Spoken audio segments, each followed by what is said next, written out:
The question of leasing a car versus buying comes up all the time, and depending on who you talk to, the debate can get a little controversial. What is the better financial decision? In order to figure that out, we need to find out what the total cost of owning a car is per year in order to get a fair comparison between the two. It sounds pretty simple, but there are a lot of factors we need to take into consideration when breaking these numbers down. In addition, there's also intangibles that you need to consider, such as depreciation, maintenance costs, and just the feeling of owning a car when deciding on whether you should buy or lease a car. Let's break down the cost differences between buying and leasing a car with the help of an example. Let's say you want to purchase a brand new Toyota Corolla. As you can see from this image, the price of the car ranges quite a bit depending on which model you end up purchasing. For the sake of simplicity, let's assume the Corolla you are purchasing is the SE sedan, which costs you exactly $25,750. Now, if you put down $2,500 as a down payment for your car, and if your interest rate on your loan is 6% per annum, you would look to pay $450 per month. That means over 5 years or 60 months, you would look to pay $27,000 through your monthly premiums. So that, in addition to the $2,500 down payment that you made, will equate to a total of $29,500 over the 5 years. Just to make it clear, this cost excludes any maintenance, insurance, and gas costs that you will have. Now let's jump into leasing a car. The premium on purchasing a new vehicle is fairly high when financing a vehicle. This is one of many reasons as to why so many people opt to rather lease a car instead of purchasing it. Now, typically how leasing a car works is that you lease the car from the dealership for 3 years, and after the 3 years have lapsed, you either give back the car to the dealership or you get to purchase the car from the dealership. Because you don't own the car after leasing it for 3 years, the premiums are usually cheaper for this. The monthly premiums to lease a Toyota Corolla is only $340 per month.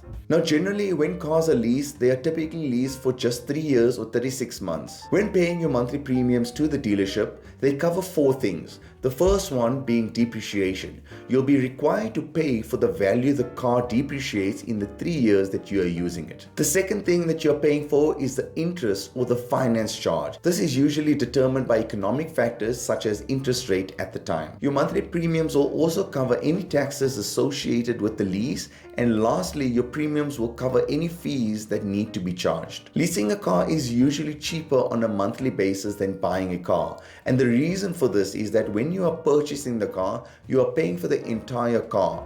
When you are leasing a car, you are paying for 4 factors I just mentioned and not to purchase the actual car completely. When leasing a car, you are restricted to driving the car for under 36,000 miles throughout your 3-year contract, or 12,000 miles a year, and the residual value for the car is 71.95% of its value. So that would be $18,527. Now, if you're wondering what the residual value is, it's basically what the value of the car that the dealership will sell you the car for. And I found this value on the Edmunds website. You're able to find almost any car's residual value on their website. This means the total amount of money you are going to be paying over 3 years would be $2,500 down payment plus your monthly premium payments of $340, which means a total of $12,240 after 36 months or 3 years. The residual value of your car, which is the amount you can buy the car for after 3 years, is $18,527. Let's just pretend that after 3 years of leasing the car, you do end up buying it.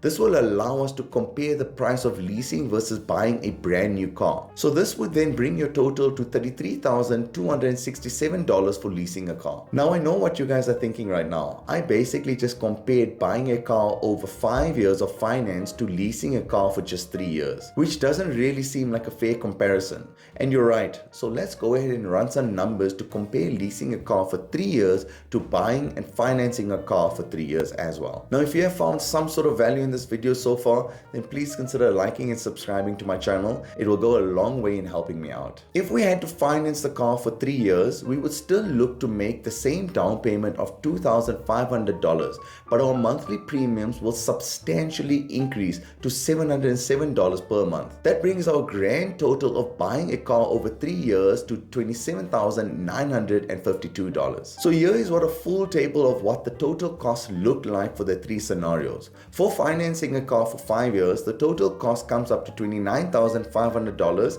and that comes to $5,900 per year for 5 years. For financing the car for 3 years, the total cost comes up to $27,952, and that is $9,317 per year for 3 years. For leasing the car for 3 years, the total comes up to $14,740, and when purchasing the car for the residual value of $18,527, the total comes up to $33,267 when purchasing the car after 3 years, and that is $11,089 per year for 3 years. From this, it seems clear that purchasing a car makes more financial sense when it comes to buying versus leasing.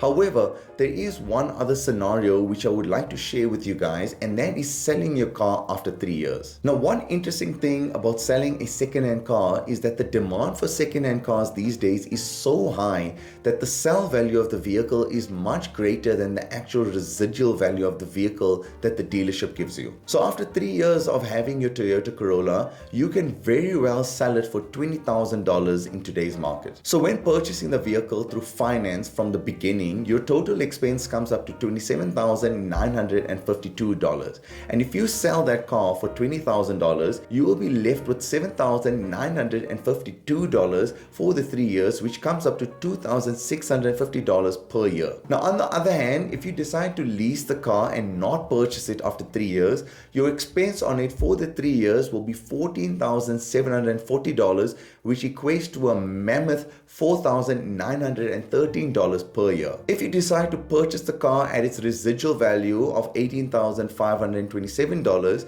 and then decide to sell it at $20,000, then you would be left with an expense of $13,267 and have an expense of $4,422 per year for 3 years. So with this said, it's pretty clear as to what would be cheaper financially on leasing versus buying a new vehicle. The key takeaway from this video is that most people and most cars is going to be more financially economical to own the car for a long period of time. But of course, this is going to depend on a lot of things like depreciation, residual value, and how much you can get for the car in the used car market. If you want to know how it's going to work out for you and for your car, you need to run the numbers yourself. There may be scenarios where it's better to lease the car instead of buying it, such as buying an expensive car where the maintenance of the car becomes more and more expensive as the years go by. Another factor is that when you are the type of person that prefers to drive many cars over your lifetime, or if you're someone that's not diligent in taking care of your car, then maybe leasing is the better option for you. But with leasing a car comes some disadvantages as well. Oftentimes there are mileage limits that you have per year on your car, and if you go over those limits, then you'll be charged for those, and it's substantially more expensive than you think, which may make leasing not so viable. And of course, this is not a problem if you buy your own car. Another disadvantage to leasing is that if you end up getting the car after 6 months and you no longer enjoy it, you can't just sell the car because you don't own it. And if you end the 3-year contract prematurely with your dealership, you may get hit with an early termination fee, which could prove to be pretty costly. So what I want to sum up here is that buying probably makes the most sense for people who fit the following 4 criteria. Number 1, you're probably someone who wants the best financial option. Number 2 is that you don't mind driving the same car for 5, 10, 15 years. Number 3 is that you actually like the sense of ownership and it makes you proud and gives you some peace of mind. And number 4, you don't want the limitations that come along with leasing a car. And leasing is better for someone who fits the following 4 criteria. Number 1, you prefer driving a car for a short time, like 3 or 4 years. Number 2, you are someone who enjoys driving more of a car for less of the cost. This could be a sports car, for example. Number 3, leasing would fit you if you don't drive too often. And number 4 is leasing is good for those business owners who are able to write off a portion of their lease payments from their business. I hope this video was helpful, and if you did enjoy it, then please consider liking and subscribing to my channel, and consider watching my next video on the 6 money habits that school did not teach you.